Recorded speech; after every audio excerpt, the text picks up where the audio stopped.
नमस्कार दोस्तों, चलिए जानते हैं बिहार की हर छोटी बड़ी खबरें फटाफट 5 मिनट में। उससे पहले आप इस वीडियो को कहां से देख रहे हैं कमेंट्स में जरूर बताएं और वीडियो को लाइक, शेयर और चैनल को सब्सक्राइब जरूर करें। नीतीश कुमार ने कैबिनेट के फैसले की जानकारी राज्यपाल को दे दी है। 19 नवंबर को मौजूदा विधानसभा भंग हो जाएगी। आज कैबिनेट बैठक में इस प्रस्ताव पर मुहर लग गई है। तब तक नीतीश कुमार मुख्यमंत्री बने रहेंगे। 19 नवंबर को नीतीश कुमार दोबारा राज्यपाल के पास जाकर अपना इस्तीफा सौंपेंगे और नई सरकार बनाने का दावा भी पेश करेंगे। मनीष कश्यप बोले, बिहार के लोगों, आखिर हमारे प्रयास में क्या कमी रह गई कि हमें एक भी सीट नहीं और हैदराबाद से आए ओवैसी के झोली में 5 सीट डाल दिया। हमने तो सड़कों पर आंदोलन किया, लेकिन ओवैसी की पार्टी ने तो कहीं बिहार तथा बिहारियों के लिए नहीं लड़ाई लड़ा। मन में एक सवाल है, क्या हम 5 सीट के लायक भी नहीं थे? दिल्ली, केंद्रीय मंत्री जीतन राम मांझी ने कहा, मैं जल्द ही धर्मेंद्र प्रधान से मिलूंगा। मुझे हमेशा से विश्वास था कि नीतीश कुमार के मुख्यमंत्री पद के उम्मीदवार बनने पर हम जीतेंगे। एनडीए के नेता मेरी सभी रैलियों में मेरे साथ शामिल हुए थे, जिनमें मैंने कहा था कि नीतीश कुमार ही मुख्यमंत्री होंगे। पहले चरण के मतदान में जब हमें पता चला कि महिलाओं ने बड़ी संख्या में मतदान किया है, तो हमें यकीन हो गया था कि एनडीए जीतेगा। बिहार चुनाव में खाता भी न खुल सकी जनसुराज पार्टी ने एनडीए पर गंभीर आरोप लगाया है। चुनाव नतीजों के एक दिन बाद पार्टी की तरफ से प्रेस वार्ता करते हुए पार्टी के राष्ट्रीय अध्यक्ष उदय सिंह ने कहा कि जून से लेकर चुनावों की घोषणा तक नीतीश कुमार सरकार ने जनता के पैसे से लोगों के वोट खरीदने के लिए 40,000 करोड़ रुपए खर्च किए। इसके अलावा आरोप लगाया कि सीएम नीतीश कुमार के नेतृत्व वाली सरकार ने 2025 के विधानसभा चुनावों के लिए विश्व बैंक से मिले 14,000 करोड़ रुपए के फंड को डायवर्ट कर दिया। मुकेश सहनी, बिहार चुनाव में शून्य पर रही वीआईपी के अध्यक्ष मुकेश सहनी ने आरोप लगाया कि एनडीए ने महिलाओं को 10,000 रुपए देकर चुनाव प्रभावित किया और कहा कि 10,000 में बिहार सरकार मिलती है। उन्होंने महागठबंधन की हार स्वीकार करते हुए एनडीए को बधाई दी। सहनी ने माना कि वीआईपी का प्रदर्शन बेहद खराब रहा और वे भविष्य में संगठन को दोबारा मजबूत करेंगे। लालू परिवार में कलह पर सूत्रों के हवाले से बड़ी खबर निकलकर आ रही है कि हार की जिम्मेदारी रोहिणी पर डाल रहे थे तेजस्वी यादव, इसलिए उसे घर से निकाला गया। मनीष कश्यप बोले, दुखी हूं लेकिन धन्यवाद देता हूं। कभी भी जरूरत पड़ेगी मनीष कश्यप अपने बिहार के लिए हमेशा खड़ा रहेगा। खासकर उन मजदूर भाइयों को धन्यवाद देना चाहता हूं जो बाहर से आकर मुझे इतना समर्थन दिए कि मेरा हार भी चर्चा का विषय बन गया। फिर एक नई शुरुआत नए जोश के साथ करेंगे। भोजपुरी सुपरस्टार खेसारी लाल यादव ने पहली बार बिहार विधानसभा चुनाव में छपरा सीट से हिस्सा लिया, लेकिन उन्हें हार का सामना करना पड़ा। ऐसे में अब खेसारी के सुर बदल गए हैं। हार के बाद वो खुद को राजनीति की दुनिया से परे बता रहे हैं और कह रहे हैं कि वो कभी चुनाव में आना ही नहीं चाहते थे।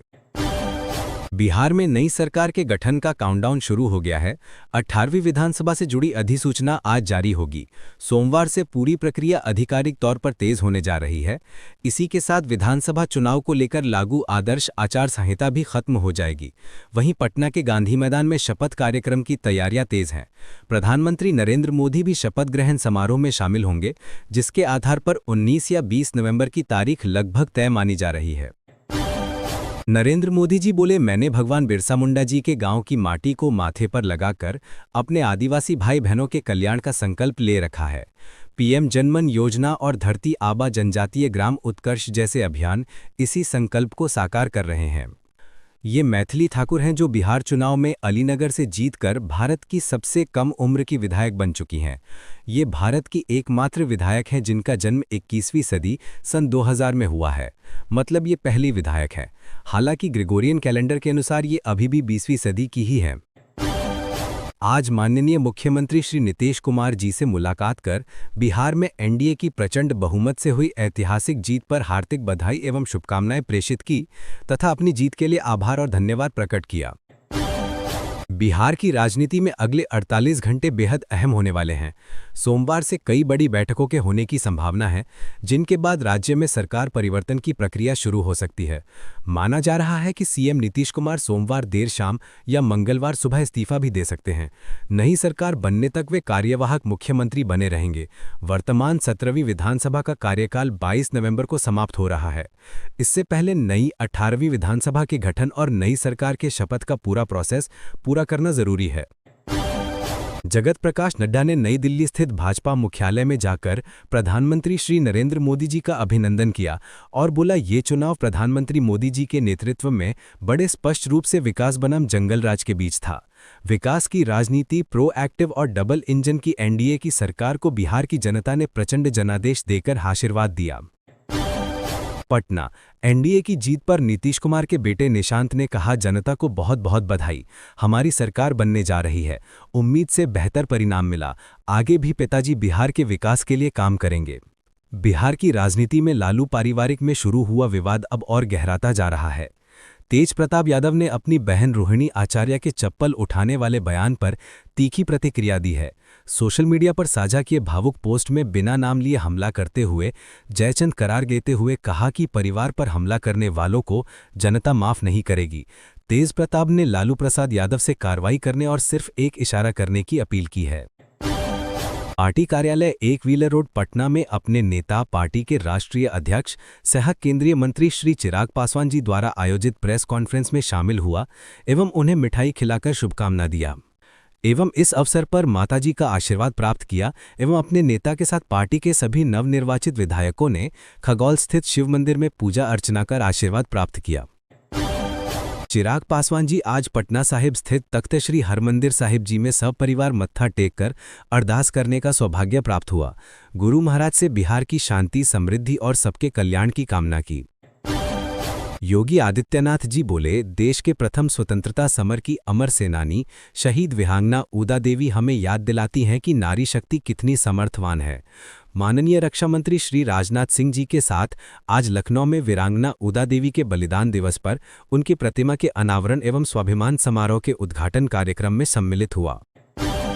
उपेंद्र कुशवाहा ने कहा, मैं शानदार जीत के लिए बिहार की जनता का धन्यवाद करता हूं। सभी लोगों ने एनडीए का समर्थन किया है। ये डबल इंजन की सरकार के विकास की जीत है और उन्होंने कहा, नीतीश कुमार मुख्यमंत्री थे, हैं और रहेंगे। मोदी जी राहुल गांधी के ऊपर निशाना साधते हुए कहा, पिछले 2 साल से ये जमानती नेता बिहार में जाकर जातिवाद का भाषण दे रहे थे। जितनी ताकत थी उन्होंने जातिवाद का जहर फैलाने की कोशिश की, लेकिन बिहार के इस चुनाव ने जातिवाद के इस जहर को पूरी तरह नकार दिया है। दिल्ली के सीएम रेखा गुप्ता ने पूर्वी दिल्ली में सांसद एवं केंद्रीय राज्य मंत्री श्री हर्ष मल्होत्रा जी द्वारा सांसद खेल महोत्सव का संचालन किया जा रहा है। इसी श्रृंखला में युवाओं को समर्पित ये विशेष रोड सेफ्टी रन आयोजित हुई, जिसका उद्देश्य सड़क सुरक्षा के प्रति व्यापक जन जागरूकता सुदृढ़ करना है। दिल्ली के सीएम बोली, सड़कें तभी सुरक्षित बनेंगी जब हम सभी ट्रैफिक नियमों का पालन करेंगे।